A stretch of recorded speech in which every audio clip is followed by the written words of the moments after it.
ఆ ప్రాజెక్టుకి ఆనాడు తీసుకున్న నిర్ణయం, ప్రాజెక్టు యొక్క అంచనాలు, ప్రాణహిత నుంచి మొదలు పెడితే చేవెళ్ళ అధ్యక్ష, చేవెళ్ళ ప్రాంతానికి తమరికున్న అనుబంధం ఇక్కడ ఉన్న వాళ్ళందరికీ తెలుసు.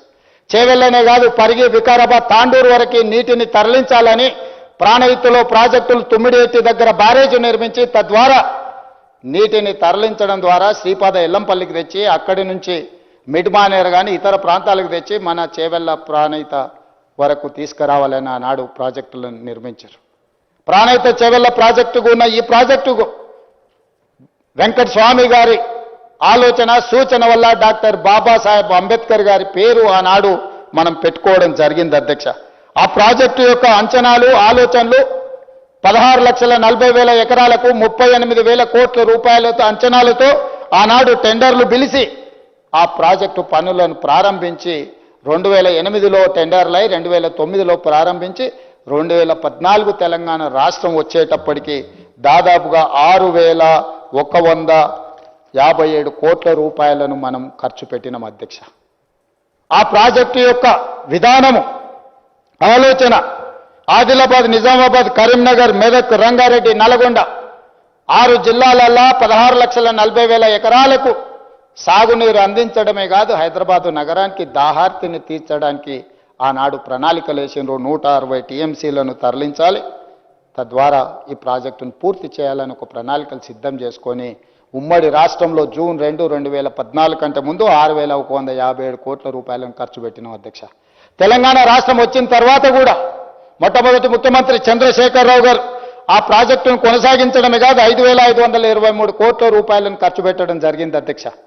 దాదాపుగా 2015 సంవత్సరం వరకు 11,670 కోట్ల రూపాయలను ఖర్చు పెట్టిన చంద్రశేఖరరావు గారు అప్పటికి పూర్తయిన తర్వాత ఆయనకు అర్ధరాత్రి పూట మరి ఎవరు ప్రత్యక్షమయ్యారో, ఎవరు ఆలోచన చెప్పినరో, ఎవరు ఆయనకి దుర్బుద్ధి కలిగించిందో నాకు తెలియదు.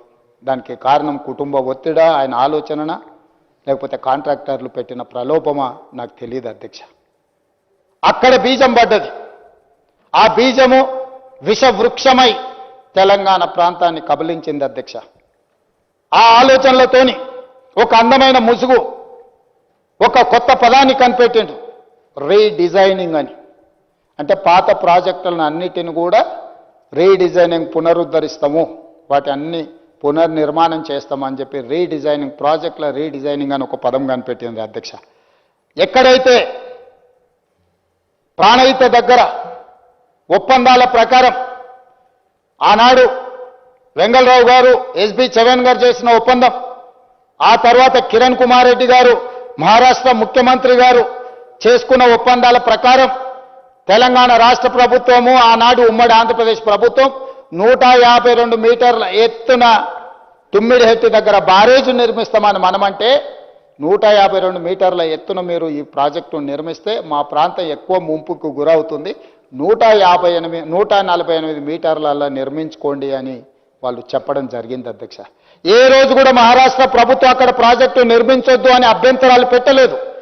మహారాష్ట్ర ప్రభుత్వం యొక్క అభ్యంతరం వల్ల 152 మీటర్ల ఎత్తున నిర్మిస్తే మా ప్రాంతం ఎక్కువగా ముంపుకు గురవుతుంది కాబట్టి 148 మీటర్ల ఎత్తున నిర్మించుకున్న ప్రాజెక్టులో చిన్న చిన్న మార్పులు చేసుకుంటే మీకు కావాల్సిన 165 టీఎంసీల నీళ్లు వస్తాయని సాంకేతిక నిపుణులు సెంట్రల్ వాటర్ కమిషన్ నివేదికలు ఇవ్వడం జరిగింది అధ్యక్ష. 2009లోనే నేను ఇంతకుముందే చెప్పిన ఎక్కువ వివరాల జోలికి వెళ్ళదలుచుకోలేదు. గతము ఇంతకుముందే మీ ముందర ప్రస్తావించిన 2009లోనే సెంట్రల్ వాటర్ కమిషన్ స్పష్టంగా రాసింది 235 టీఎంసీ నీటి లభ్యత ఉంది అని.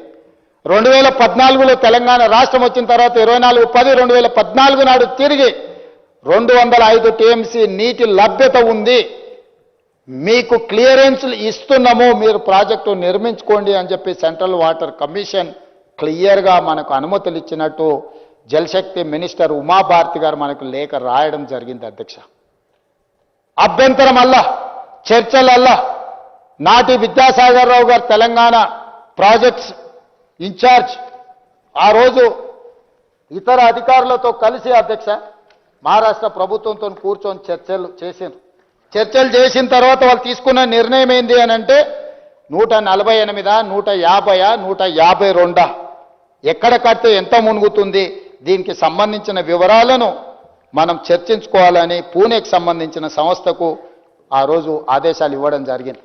దీనివల్ల ముంపు ఎంత ఉంటుంది, నష్టం ఎంత ఉంటుంది, మహారాష్ట్రను ఒప్పించడానికి ఏం కావాలని తెలంగాణ రాష్ట్రము అదేవిధంగా మహారాష్ట్రకు సంబంధించిన నిపుణులు కలిసి కూర్చొని 10 నుంచి 15 రోజులలో వాళ్ళు నివేదిక ఇవ్వాలి.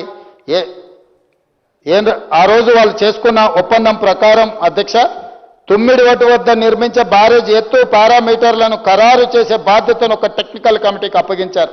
అప్పటి ఆంధ్రప్రదేశ్ ప్రభుత్వం 152 మీటర్ల ఎత్తు నిర్ణయించగా తమ ప్రాంతంలో ముంపు తగ్గించేందుకు 148 మీటర్లే ఉంచాలని మహారాష్ట్ర ప్రభుత్వం అభ్యంతరం తెలిపింది. ముంపుపై అధ్యయనం చేసి నివేదిక ఇవ్వాలని టెక్నికల్ కమిటీ పూణేలోని CWPRS అనే సంస్థకు అప్పగించింది. ఈ సంస్థ 10-15 రోజుల్లోనే నివేదిక ఇవ్వాలని కూడా ఆ రోజు చర్చించింది అధ్యక్ష. ఒక పక్కన అన్ని రకాలుగా తుమ్మిడిహెట్టి దగ్గర ప్రాజెక్టు నిర్మించుకొని తుమ్మిడిహెట్టి నుంచి 4 ప్యాకేజీల కింద ఆదిలాబాద్ జిల్లాకు దాదాపుగా 1,60,000 ఎకరాలకు నీళ్లు అందించుకుంటూనే శ్రీపాద ఎల్లంపల్లిలో నీటిని నింపుకొని అక్కడి నుంచి తరలించుకుంటూ పోతే 6 జిల్లాలకు 16,40,000 ఎకరాలకు ఆయకట్టుకు ఇవ్వడమే కాదు, హైదరాబాదు దాహార్తిని తీర్చడానికి ప్రణాళికలు ఉండే. ఆ లిఫ్టుల్లో తుమ్మిడిహెట్టి నుంచి తెచ్చుకునే దాంట్లో ఒకే ఒక లిఫ్ట్, అది 19 మీటర్లు, హరీష్ రావు గారు 38 మీటర్లు అన్నారు. పోని వారు అనుకున్నట్టే శ్రీపాద ఎల్లంపల్లి గుండెకాయ ఫర్ గోదావరి వాటర్స్. గోదావరి ప్రాంతంలో ఎక్కడికి వెళ్ళాలన్నా రక్త ప్రసరణ గుండెకొచ్చి గుండె నుంచి ఇతర మానవ అవయవాలకు అన్నిటికీ ఏ విధైతే రక్త ప్రసరణ జరుగుతుందో గోదావరి నదీ జలాలు, అది ప్రాణహిత చేవెళ్ళ కావచ్చు, వాన్గంగా కావచ్చు, వార్దా కావచ్చు, ఇతర ప్రాజెక్టులు ఏది ఉన్నా ఈరోజు శ్రీపాద ఎల్లంపల్లి దగ్గరకు వచ్చిన తర్వాత అక్కడి నుంచి ఇతర ప్రాంతాలకు మనం తరలించాల్సిన అవసరం ఉంది అధ్యక్ష. తుమ్మిడిహెట్టి నుంచి శ్రీపాద ఎల్లంపల్లికి తేవాలంటే ఒకే ఒక లిఫ్ట్, చిన్న లిఫ్ట్ పెట్టుకుంటే 160 TMCలు ఎత్తిపోసుకోవడానికి క్లియర్గా ఉన్న ప్రాజెక్టులను పనులు చేయడమే కాకుండా అక్కడ అవకాశం ఉండే. కానీ అట్లా చేయకుండా పైనుంచి కిందికి నీళ్లు ఒడిసిపట్టుకుంటా గ్రావిటీ ద్వారా నీళ్లు తెచ్చుకునే అవకాశం ఉన్న ఆ ప్రాజెక్టును పూర్తిగా మొత్తం ఆపేసి చంద్రశేఖరరావు గారు కిందికి వెళ్ళిండు అధ్యక్ష. దానికి వ్యాప్కో సంస్థ చెప్పింది అంటుండు, వ్యాప్కో సంస్థ చెప్పలేదు అధ్యక్ష.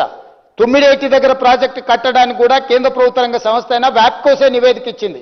ఆనాడు కాంగ్రెస్ పార్టీ రాజశేఖర రెడ్డి గారు అడిగినారు మేము వ్యాప్కోస్ని, మేము తుమ్మిడిహెట్టి నుంచి చేవెళ్ల వరకు నీళ్లు తీసుకెళ్లాలనుకుంటున్నాం, 160 TMCలు ఇక్కడ నీటి లభ్యత ఉన్నదా లేదా, సాంకేతికంగా ఏ విధంగా ముందుకు వెళ్ళాలని అడిగితే దాని మీద వ్యాప్కో సంస్థ సంపూర్ణంగా స్టడీ చేసి నివేదిక ఇచ్చింది. ఇది సాధ్యమే, ఇక్కడ నిర్మించుకోవచ్చు, అన్ని రకాల అనుమతులు తెచ్చుకోవచ్చు అని వ్యాప్కోస్ ఆదేశాలు